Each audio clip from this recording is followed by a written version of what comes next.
Hello friends, आज की इस वीडियो में आज आप सीखने जा रहे हैं आइसोटोप्स, आइसोबार्स, आइसोस्फीयर्स, आइसोइलेक्ट्रॉनिक। ये सब स्पीशीज आपको अच्छी तरह से आनी चाहिए। ये वीडियो उन सभी स्टूडेंट्स के लिए बहुत ही ज़्यादा यूजफुल है जो 9th से 12th तक केमिस्ट्री सब्जेक्ट पढ़ते हैं। इसके बावजूद नीट और जेई में डायरेक्ट ऑप्शन दे करके क्वेश्चन पूछ लिया जाता है। चलिए मैं आपको अभी यहाँ पर एग्जाम्पल देकर एक्सप्लेन करेंगे। तो ये सभी आपको अच्छी तरह से आने चाहिए। तो ये सब एक्सप्लेन करने से पहले मैं आपको बता दूं गाइज, अगर आप चैनल पर नए हैं तो चैनल को सब्सक्राइब करें, साथ में बेल आइकन पर प्रेस करके ऑल पर प्रेस करें, जिससे ऐसी यूजफुल वीडियो की नोटिफिकेशन आपको मिलती रहे सबसे पहले। तो बिना टाइम वेस्ट किए चलिए स्टार्ट करते हैं। सबसे पहला यहाँ पर टॉपिक है आइसोटोप्स। आइसोटोप्स जिसको बोलते हैं समस्थानिक। आइसो मीन्स यहाँ पर हमने मेंशन कर रखा है, आइसो मीन्स होता है सेम और टोप्स मीन्स होता है प्लेस, सेम प्लेस, जिनका प्लेस सेम हो, और सेम प्लेस एटॉमिक नंबर बताता है जेड। डेफिनेशन देखते हैं।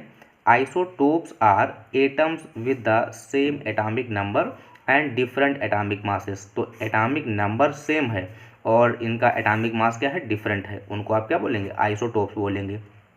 और यहाँ पर these are different form of a single element.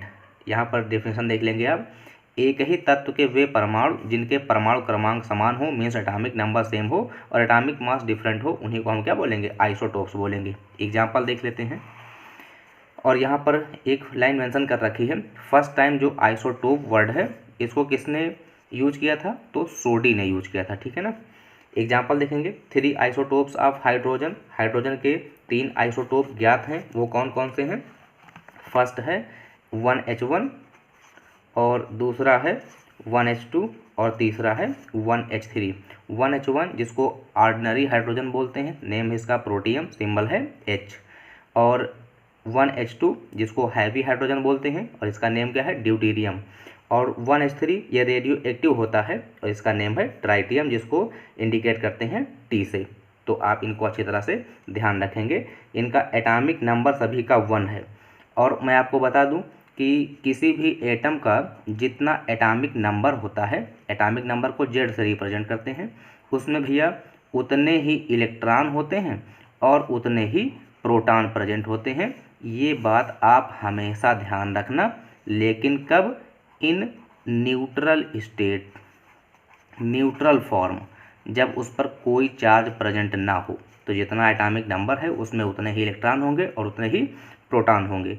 तो डेफिनेशन आपको अच्छी तरह से क्लियर हो गई होगी कि इनका एटॉमिक नंबर सेम है और एटॉमिक मास डिफरेंट है। यहाँ पर एटॉमिक मास 1 है, एटॉमिक मास 2 है और एटॉमिक मास 3 है। क्लियर। इसी तरह से कार्बन के भी आइसोटोप्स, कार्बन और कार्बन के यहाँ पर 2 आइसोटोप आप ध्यान रखेंगे, 6C12 और दूसरा 6C14। एटॉमिक नंबर दोनों का 6 है और एटॉमिक मास डिफरेंट है, ठीक। तो इनको भी आप क्या बोलेंगे, आइसोटोप ऑफ कार्बन। तो इसके बाद नेक्स्ट टर्मिनोलॉजी है आइसोबार, जिसको बोलते हैं समभारिक, जिनके भार समान हो, एटॉमिक मास सेम हो। The elements having same atomic mass but different atomic number are known as isobar. Clear. तो जिनके एटॉमिक मास सेम हो और एटॉमिक नंबर डिफरेंट हो, उनको आप क्या बोलेंगे, आइसोबार बोलेंगे। एग्जाम्पल देख लीजिए, 1H3 और 2He3। अब यहाँ पर एटॉमिक नंबर 1 है और यहाँ पर एटॉमिक नंबर 2 है, एटॉमिक नंबर डिफरेंट है लेकिन इनके मास नंबर सेम है। इसी तरह से आर्गन और कैल्शियम, एटॉमिक नंबर 18 आर्गन का, कैल्शियम का एटॉमिक नंबर 20, लेकिन इनके मास सेम है, इसीलिए इनको क्या बोला गया, आइसोबार्स कैटेगरी में इनको रखा गया। दोस्तों मैं बढ़िया से बढ़िया आपको कलेक्शन प्रोवाइड करने का प्रयास करता रहता हूं और करता रहूँगा।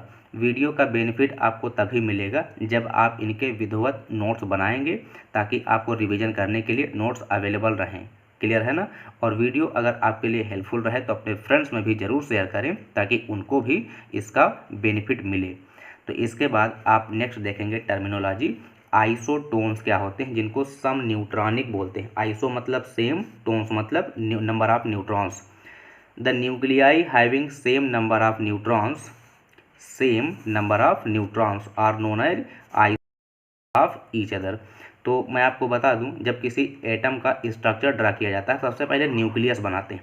न्यूक्लियस में न्यूट्रॉन और प्रोटॉन होता है, इसके अराउंड सर्कुलर ऑर्बिट होते हैं जिनको शेल बोलते हैं, ठीक, या डिफरेंट एनर्जी लेवल यहाँ पर इनको बोला जाता है। और मैं आपको बता दूं 1H1 जो होता है 1H1 इसमें नंबर ऑफ न्यूट्रॉन 0 होते हैं, बाकी सभी में न्यूट्रॉन प्रेजेंट होते हैं। आइसोटोन क्या होते हैं, आपको बता दिया गया कि न्यूक्लियस में same number of neutron present हों, उन सभी एटम्स को आप क्या बोलेंगे, आइसोटोन बोलेंगे। आइसोटोन्स के एग्जाम्पल देख लेते हैं 1H3 एंड 2He4। तो इनमें न्यूट्रॉनों की संख्या समान है, इक्वल है। कैसे, चलिए देख लेते हैं।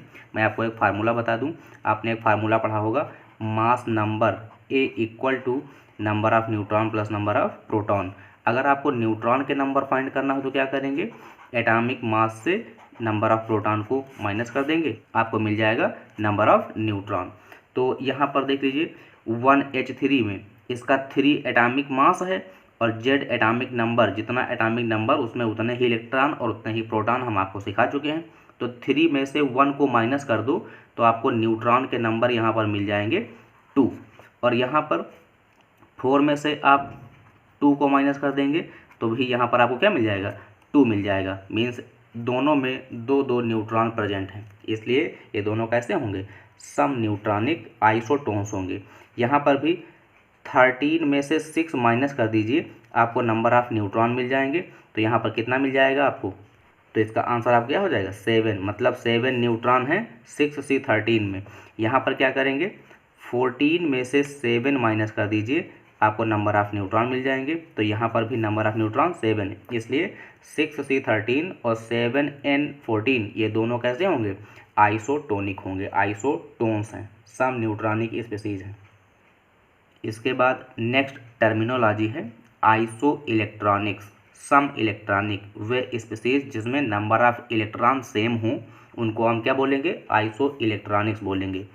एटम्स आर आयंस, एटम्स भी हो सकते हैं और आयंस भी हो सकते हैं, having same number of electrons are known as iso electronics. ऐसे परमाणु या आयन जिनमें इलेक्ट्रॉनों की संख्या समान होती है उन्हें भैया क्या बोलते हैं, सम इलेक्ट्रॉनिक कहा जाता है। तो मैं आपको एक्सप्लेन कर दूं, यहाँ पर एग्जांपल नंबर फर्स्ट, नियॉन जिसका एटॉमिक नंबर 10 होता है, तो इसमें 10 इलेक्ट्रॉन भी होंगे। और सोडियम इसका एटॉमिक नंबर 11 होता है लेकिन +1 चार्ज है। +1 मतलब यहाँ से एक इलेक्ट्रॉन जो है वो निकल चुका है, तो 10 इलेक्ट्रॉन बचेंगे यहाँ पर भी। मैग्नीशियम का एटॉमिक नंबर 2 होता है, प्लस का 2 चार्ज है, मतलब 2 इलेक्ट्रॉन यहाँ से रिमूव हुए होंगे, और जब 2 इलेक्ट्रॉन निकल गए होंगे तो कितना बचा होगा, 10 इलेक्ट्रॉन यहाँ पर भी बचे होंगे। एटॉमिक नंबर 13 होता है, प्लस का 3 चार्ज है, मतलब यहाँ से भी 3 इलेक्ट्रॉन रिमूव हो चुके हैं, तो 10 इलेक्ट्रॉन बचे होंगे। फ्लोरीन का एटॉमिक नंबर 9 होता है, इस पर एक नेगेटिव चार्ज है, मतलब इसने एक इलेक्ट्रॉन क्या किया है, गेन किया है, तो इसमें हो जाएंगे 10 इलेक्ट्रॉन। ऑक्सीजन का एटॉमिक नंबर 8 होता है, इस पर 2 नेगेटिव चार्ज है, मतलब इसने 2 इलेक्ट्रॉन गेन किए हैं, तो इसके पास भी हो गए 10 इलेक्ट्रॉन। तो इस तरह से ये सब स्पीसीज कैसी होंगी, आइसो इलेक्ट्रॉनिक होंगी। एग्जाम्पल नंबर सेकंड देख लीजिए, आर्गन जिसका एटॉमिक नंबर 18 है, मतलब इसमें नंबर ऑफ इलेक्ट्रॉन्स कितने हैं, 18 इलेक्ट्रॉन है। पोटेशियम का एटॉमिक नंबर 19, प्लस का 1 चार्ज, मतलब एक इलेक्ट्रॉन निकल गया, तो यहाँ पर भी number of electron 18। Atomic number calcium का 20 होता है, प्लस 2 चार्ज, मतलब 2 इलेक्ट्रॉन यहाँ से निकल गए, यहाँ पर भी नंबर ऑफ इलेक्ट्रॉन 18। क्लोरीन का एटॉमिक नंबर 17 होता है, इस पर एक नेगेटिव चार्ज है, मतलब इसने एक इलेक्ट्रॉन गेन किया है, और जब इलेक्ट्रॉन गेन किया है तो इसके पास भी टोटल इलेक्ट्रॉन 18 हो जाएंगे। सल्फर का एटॉमिक नंबर 16, इसने 2 इलेक्ट्रॉन गेन किए हैं, तभी तो 2 नेगेटिव चार्ज आया, यहाँ पर भी इलेक्ट्रॉन कितने हो जाएंगे, 18। तो इन सभी के पास 18 इलेक्ट्रॉन प्रेजेंट हैं, इसलिए ये कैसे होंगे, आइसो इलेक्ट्रॉनिक स्पीसीज होंगे। आई होप आपको एग्जाम्पल दोनों अच्छी तरह से क्लियर हो गए होंगे। इसके बाद देखेंगे आइसोस्टेयर्स क्या होते हैं, जिनको समविन्यासी कहा जाता है, जिनके विन्यास समान हो उन्हें आइसोस्टेयर्स बोलते हैं। डेफिनेशन क्या है, molecules having same number of atoms, जिनमें नंबर ऑफ एटम्स सेम हों, and electrons, number of atoms भी सेम हों और उनमें इलेक्ट्रॉन्स भी सेम हों, उनको आप क्या बोलेंगे, आइसोस्टेयर्स बोलेंगे। ऐसे अणु जिनमें परमाणुओं की संख्या और इलेक्ट्रॉनों की संख्या समान होती है उन्हें समविन्यासी कहा जाता है। चलिए एग्जाम्पल देखते हैं, बिना एग्जाम्पल की डेफिनेशन समझ में नहीं आएगी। नाइट्रोजन एटॉमिक नंबर 17 मतलब एटॉमिक नंबर 7, तो इसमें इलेक्ट्रॉन कितने होंगे? 7 इलेक्ट्रॉन भी होंगे। अब नाइट्रोजन मॉलिक्यूल है, तो नाइट्रोजन मॉलिक्यूल में टोटल इलेक्ट्रॉन कितने होंगे? यहाँ पर टोटल इलेक्ट्रॉन होंगे 14। और CO कार्बन के पास 6 इलेक्ट्रॉन, क्योंकि एटॉमिक नंबर 6 होता है। ऑक्सीजन के पास एटॉमिक नंबर 8 मतलब इलेक्ट्रॉन भी 8 हो जाएंगे, तो इसके पास भी टोटल 14 इलेक्ट्रॉन है कार्बन मोनोऑक्साइड के पास और नाइट्रोजन मॉलिक्यूल के पास। तो इलेक्ट्रॉन तो सेम है, क्या नंबर ऑफ एटम भी सेम है? N2 मॉलिक्यूल में नाइट्रोजन के 2 एटम हैं, कार्बन 1 ऑक्सीजन 1, तो 2 एटम CO में हैं और 2 एटम N2 में हैं। 14 इलेक्ट्रॉन N2 में हैं, 14 इलेक्ट्रॉन CO में हैं, इसलिए ये दोनों कैसे होंगे? आइसोस्टेयर्स होंगे। एग्जाम्पल नंबर भैया सेकंड देख लीजिए। CO2 और N2O, सबसे पहले नंबर ऑफ एटम चेक करिए। 2 ऑक्सीजन 1 कार्बन, टोटल नंबर 3 हो गए। यहाँ पर नंबर ऑफ एटम कितने हो गए? 3। यहाँ पर देख लीजिए N2O में नंबर ऑफ एटम 3 हो गए। अब इलेक्ट्रॉन काउंट कर लीजिए। कार्बन के पास हो गए भैया 6 इलेक्ट्रॉन और ऑक्सीजन के पास 8 और 2 ऑक्सीजन है, तो 16 हो जाएगा। ठीक, और 16 प्लस 6 कितना हो जाएगा? 22 इलेक्ट्रॉन यहाँ पर है CO2 में। N2O में नाइट्रोजन के पास 7 इलेक्ट्रॉन और 2 नाइट्रोजन एटम है, तो 14 हो गया। ऑक्सीजन के पास 8 इलेक्ट्रॉन, कितने हो गए भैया? 22 इलेक्ट्रॉन। तो इस तरह से CO2 और N2O इन दोनों में 3 एटम प्रेजेंट हैं, 3 एटम यहाँ पर भी हैं और 22 इलेक्ट्रॉन CO2 में है, 22 इलेक्ट्रॉन N2O में है, इसलिए ये दोनों भैया कैसे होंगे? आइसोस्टेयर्स, समविन्यासी होंगे। एग्जाम्पल नंबर थर्ड देख लीजिए। NaCl KF, 2 एटम NaCl में, 2 एटम KF में। ठीक, पोटेशियम फ्लोराइड, सोडियम क्लोराइड, तो नंबर ऑफ इलेक्ट्रॉन भी चेक कर लिया जाए। सोडियम के पास 11 इलेक्ट्रॉन, क्लोरीन के पास 17 इलेक्ट्रॉन, क्योंकि एटॉमिक नंबर 17।